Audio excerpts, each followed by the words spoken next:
confirm na natin kung tama na po ba yung ating VRN, account number at saka amount. Ano ko balance sa GCash. So ngayon confirm at ito na guys. So makikita natin guys. Save natin sa ating gallery. Ito importante na may resibo na po tayo. Hello guys, good morning. So for today's video guys ay i-share ko po sa inyo kung paano po tayo magbabayad ng ating SSS loan gamit lang ang ating GCash. So ngayon guys, open lang po natin ang ating GCash at mag-login.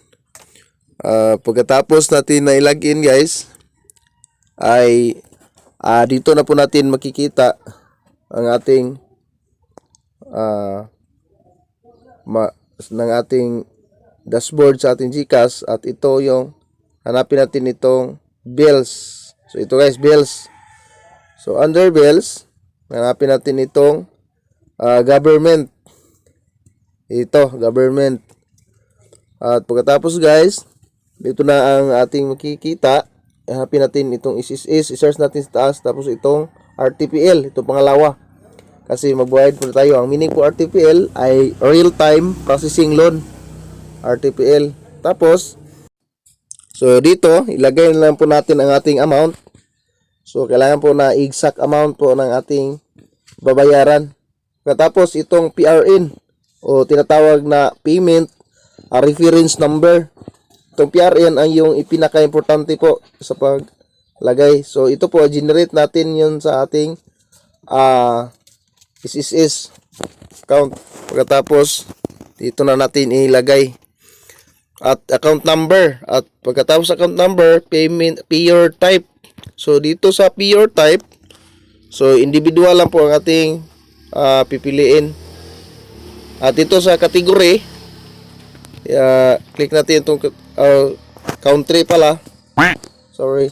So dito sa country, so siyempre kung saan po tayo, ayan po yung lagay natin. Kung doon sa ibang bansa tayo, ayan po ang lagay natin.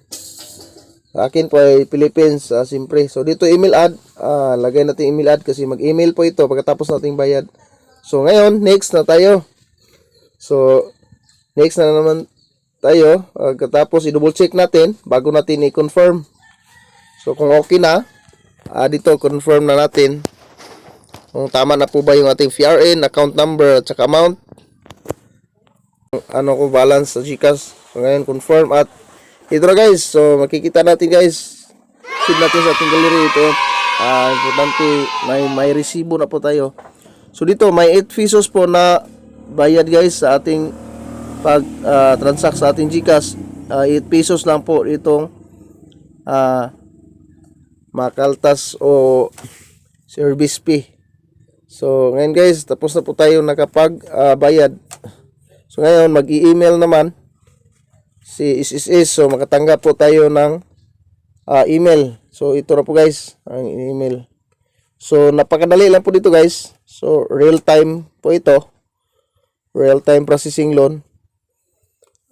At dito na po tayo nakapag double check lang po natin. Tama na po yung ating bayaran. So okay. So thank you po guys sa pag panood. See you in my next video.